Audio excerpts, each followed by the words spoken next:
Salam sejahtera saudara-saudara sekalian, seluruh anggota jemaat dan simpatisan GKI Taman Cibunut Bandung, juga semua saudara seiman yang mengikuti persekutuan doa ini. Saya Pendeta Budi Cahyono Sugeng akan melayani persekutuan doa Selasa 19 Juli 2022 dengan tema Sudahkah kita dekat pada Tuhan? Marilah kita siapkan hati kita, kiranya persekutuan doa ini boleh saling menguatkan dan menjadi berkat bagi kita semuanya. Kita akan mulai dengan menyanyi NKB 189 bait 1 dan kedua, Pegang Tanganku.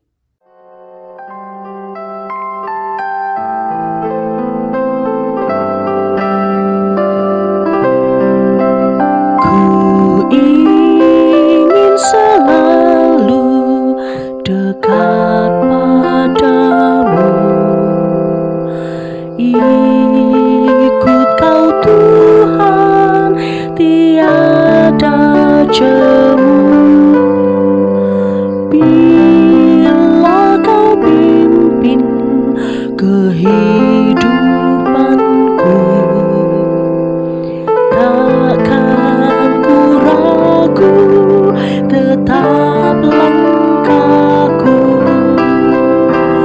Oh Juru Selamat, pegang tanganku,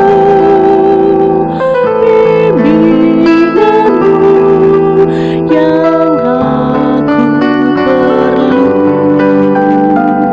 Beri pertolongan dan kuasa-Mu, oh Tuhan Yesus, pegang tanganku.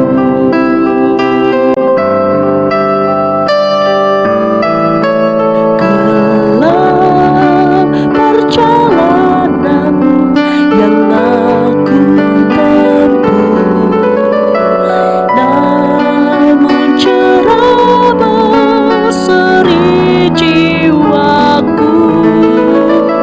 Susah kecewa di dunia fana, damai menanti di surga bakal. Oh Juru Selamat, pegang tanganku, bimbinganmu yang aku perlu. Beri pertolongan dan kuasa-Mu, oh Tuhan Yesus, pegang tanganku.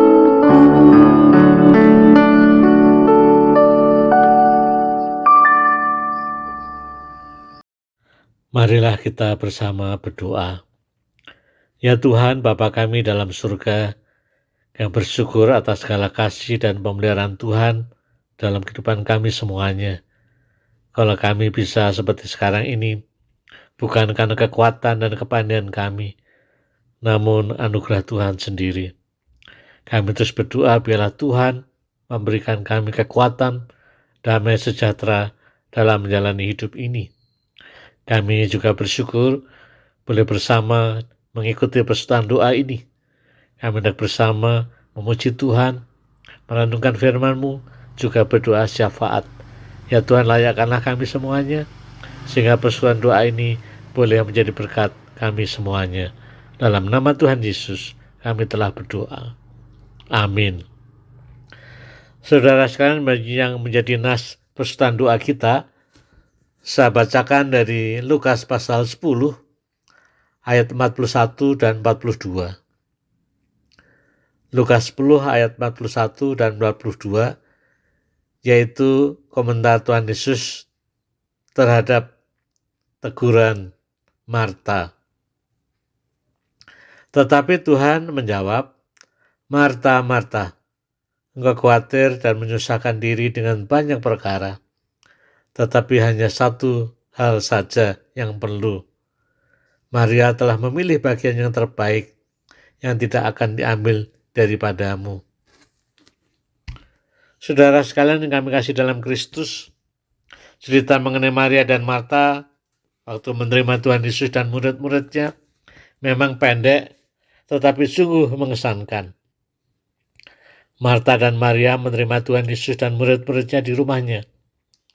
Lalu Marta segera sibuk melayani Tuhan Yesus dan murid-muridnya sebagai tamunya. Marta menghidangkan banyak makanan, minuman, menyiapkannya. Marta bekerja sendiri, sampai-sampai ia merasa kelelahan. Apalagi melihat Maria yang hanya dalam tanda petik duduk dekat kaki Tuhan Yesus dan terus mendengarkan perkataannya. Dengan agak kesal, Marta mendekati Tuhan Yesus dan menegur Tuhan Yesus supaya Maria membantu dia. Lalu bagaimana jawab Tuhan Yesus? Tuhan Yesus menjawab, Marta, Marta, engkau khawatir dan menyusahkan diri dengan banyak perkara, tetapi hanya satu saja yang perlu. Maria telah memilih bagian yang terbaik, yang tidak akan diambil daripadanya. Apa makna cerita pendek tersebut, saudara sekalian? Tentu ada maknanya, dan maknanya banyak, tapi ada beberapa hal yang bisa kita pelajari saat ini.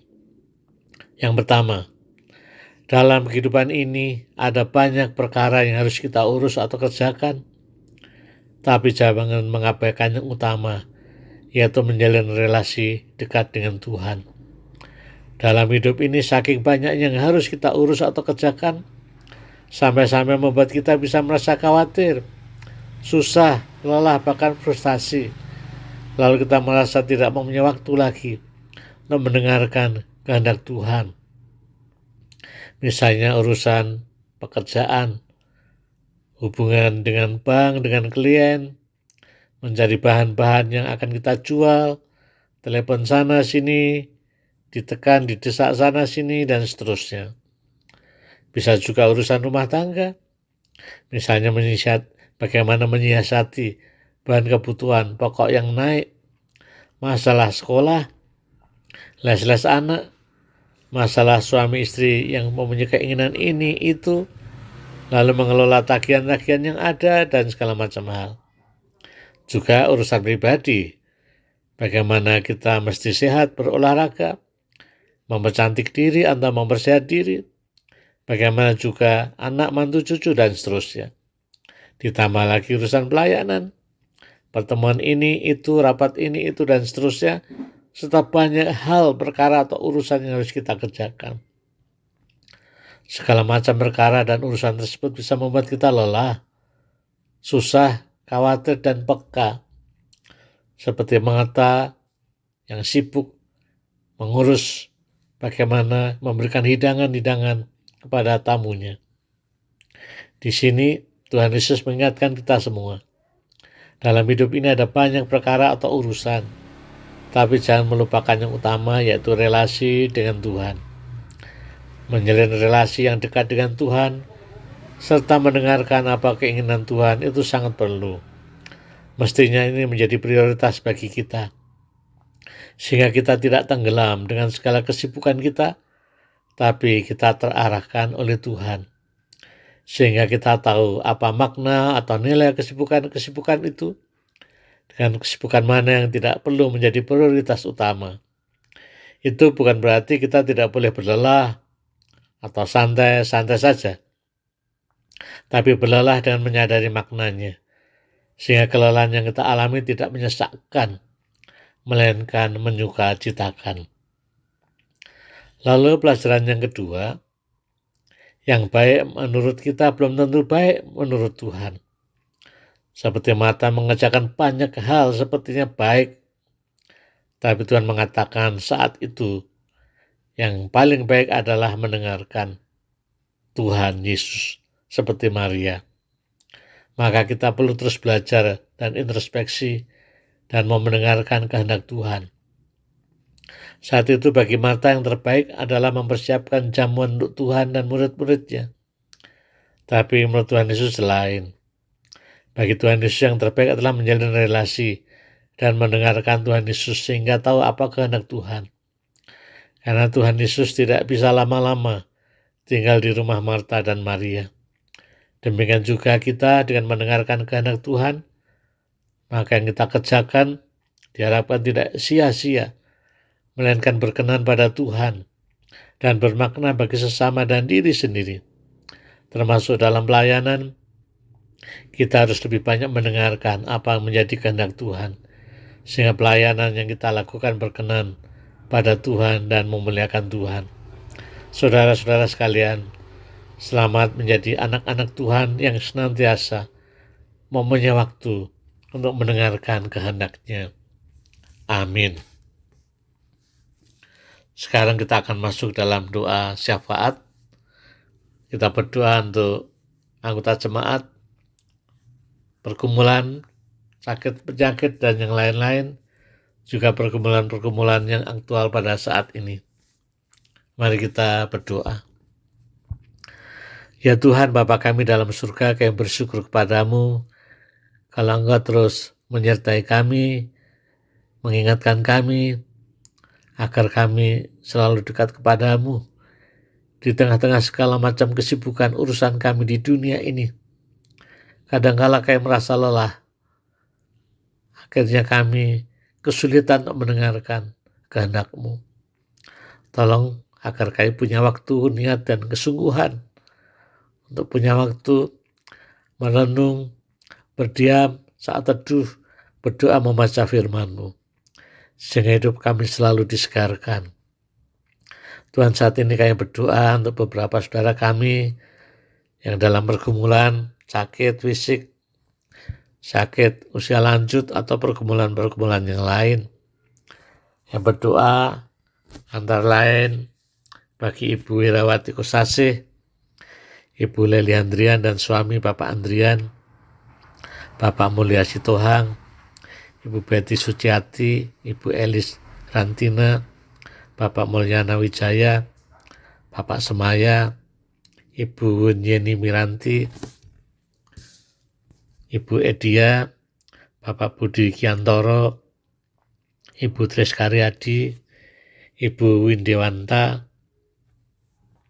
lalu Ibu Swat, Ibu Gunawati, Tante Tina Permana, Ibu Kuat Eng, Ibu Durkas Lisyawati, Bapak Adi Pratomo, Ibu Helena Suhanto, Ibu Yakin, Bapak Yuketong dan istri Lim Amoe, dan beberapa anggota jemaat yang saat ini juga harus isoman.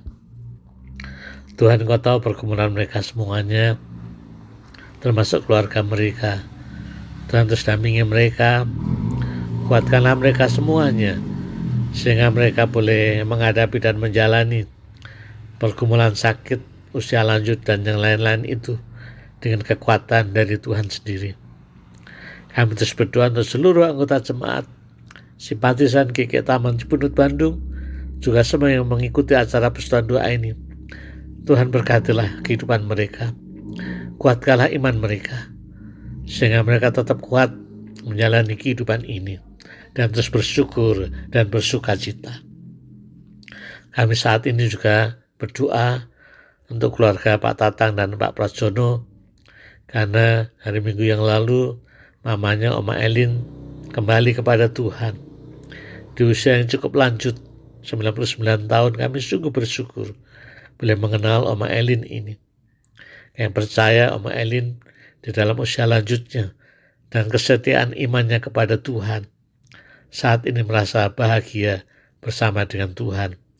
Untuk semua anak, mantu, cucu, dan keluarga besarnya, Tuhan hiburkan dan kuatkan mereka semuanya. Tuhan, saat ini kami juga bersyukur kalau beberapa kegiatan gereja sudah mulai tatap muka, baik kebaktian, persekutuan wilayah, paduan suara, dan yang lain-lain. Namun kiranya kami semua tetap waspada, tetap menjaga protokol kesehatan, karena hari-hari ini juga yang terkena COVID-19 juga secara nasional juga meningkat. Kiranya kami juga terus waspada, dan pemerintah kiranya diberikan hikmat oleh Tuhan untuk terus mencermati bagaimana penyebaran COVID ini penularannya, juga bagaimana mesti menyatakan himbauan atau sikap terhadap masyarakat. Saat ini juga kami berdoa untuk pergumulan-pergumulan real kami, di mana ada banyak kenaikan kebutuhan-kebutuhan pokok kehidupan kami semuanya. Barang-barang naik, juga diisukan resesi ekonomi dan segala macam hal yang mungkin kadang-kadang menakutkan. Tetapi kami percaya ada Tuhan bersama kami. Biarlah kami yang berusaha, yang bekerja, yang mungkin mengalami pergumulan, tapi tetap Tuhan kuatkan, supaya kami tetap ulet bekerja dengan baik, dengan sepenuh hati, dan dengan berkat Tuhan kami boleh melampaui masa-masa yang sulit. Ya Tuhan Bapa kami dalam surga, kami percaya Engkau tidak membiarkan kami berjalan sendiri. Engkau Tuhan juga Bapa kami yang terus menyertai kami semuanya. Terima kasih ya Tuhan. Inilah doa kami semuanya yang panjatkan dalam nama Tuhan kami, Yesus Kristus. Bapa, terima kasih. Bapa, terima kasih. Bapa di dalam surga, puji, terima kasih. Amin. Saudara sekalian, selamat menjadi anak-anak Tuhan yang selalu mempunyai waktu untuk dekat dengan Tuhan. Amin.